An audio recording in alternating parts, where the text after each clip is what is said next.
मस्त वृत्तियों को एकाग्र करते हुए अपने मन मंदिर में विराजमान हजूर सतगुरु दीनदयाल दाता जी को अपनी श्रद्धा व भक्ति के पुष्प अर्पित करते हुए प्रेम सहित बोलो जयकारा।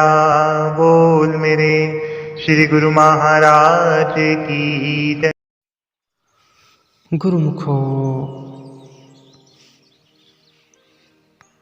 संत की युक्ति से मुक्ति होती है। भगवान का नाम कैसे भी किसी भी उद्देश्य से जपा जाए कल्याण करने वाला ही होता है। तुलसी अपने राम को रीझ भजो या खींच, भूमि फेंके उगेंगे उल्टे सीधे बीज।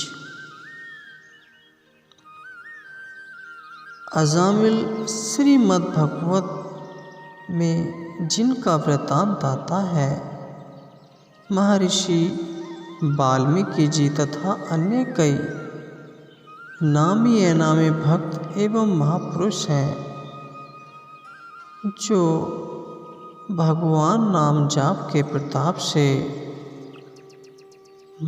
महाउन्नति को प्राप्त हो गए,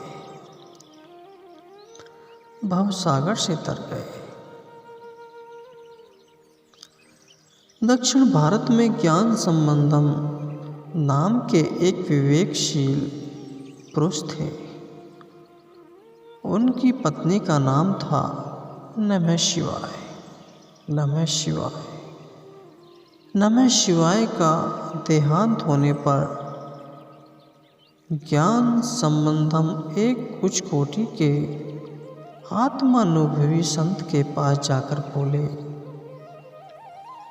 महाराज, संसार में मेरा कोई नहीं रहा, अब मैं परमात्मा का चिंतन करूंगा। संत ने उन्हें भगवत ध्यान चिंतन के बारे में मार्गदर्शन दिया, परंतु जब वे ध्यान करने बैठते तो उन्हें अपनी पत्नी की याद आ जाती।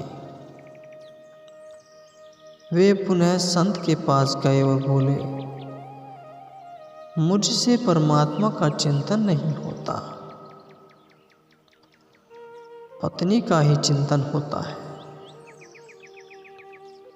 महात्मा ने पूछा, तुम्हारी धर्म पत्नी का नाम क्या था?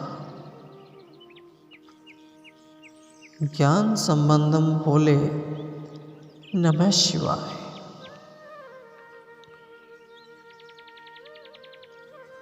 संत प्रवर ने कहा, बहुत बढ़िया, अब तुम अपनी पत्नी का नाम जपा करो, नमः शिवाय।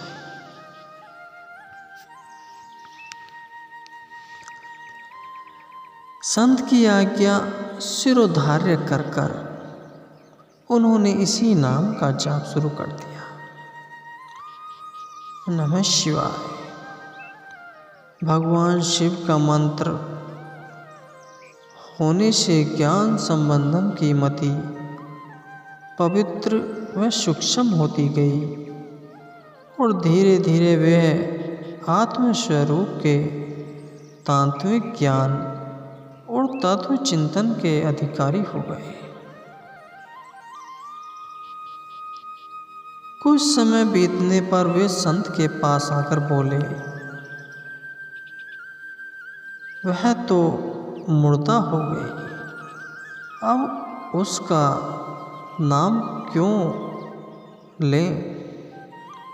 संत ने कहा, शरीर मुर्दा हुआ,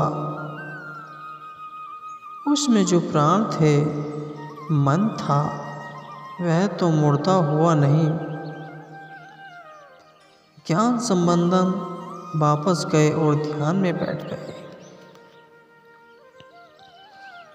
अब वे विचारने लगे कि प्राण तो जड़ है, वह मन चंचल है, उनको छोड़ो। ज्ञान मार्ग पर परमात्मा की प्राप्ति का विहंग मार्ग कहलाता है।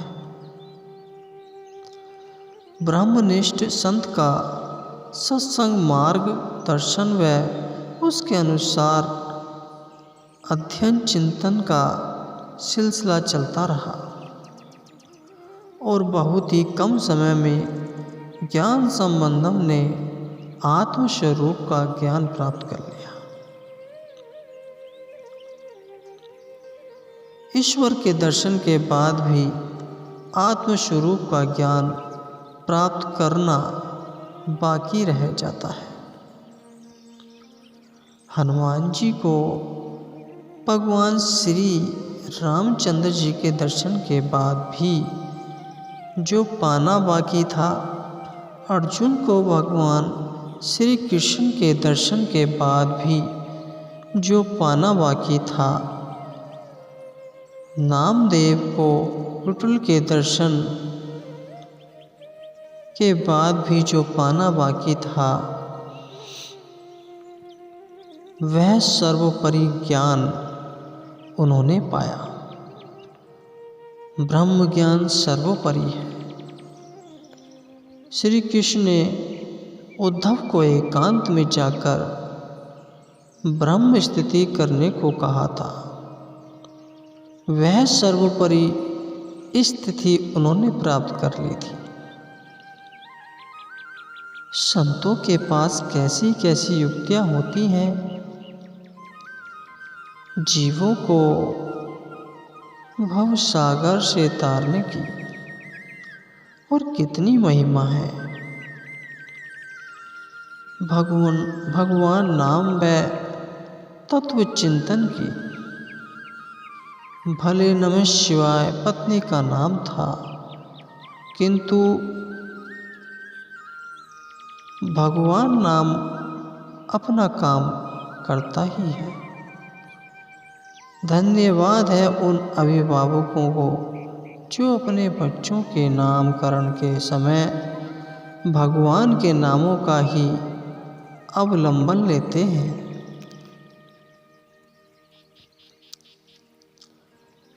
जिन अभिभावकों ने अपने बच्चों के नाम टीनू मीनू पिंकी चिंकी स्मिसा और इस प्रकार से रखे हैं,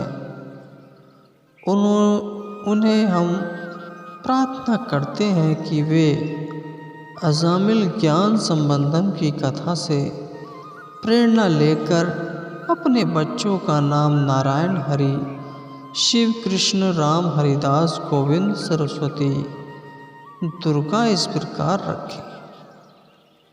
चिंता न करें कि नाम कम पड़ जाएंगे। भारत के ऋषियों ने भी विष्णु सहस्त्र नाम, श्री शिव सहस्त्र नाम आदि की रचना करके आपके लिए भगवान नामों का वैविष्णुपूर्ण भंडार खोल रखा है।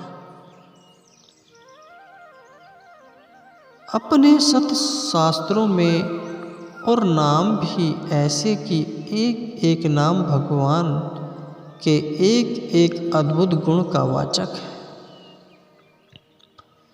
श्री विष्णु सहस्त्र नाम में भगवान के 1000 नाम हैं। उनमें से नाम रखें। कैसी सुंदर व्यवस्था है। तो आप इसका लाभ लें और अपनी वाणी को पावन व मन बुद्धि को सद्गुण संपन्न भववन्य बनाए। आज का ये कथांक आपको कैसा लगा? आपके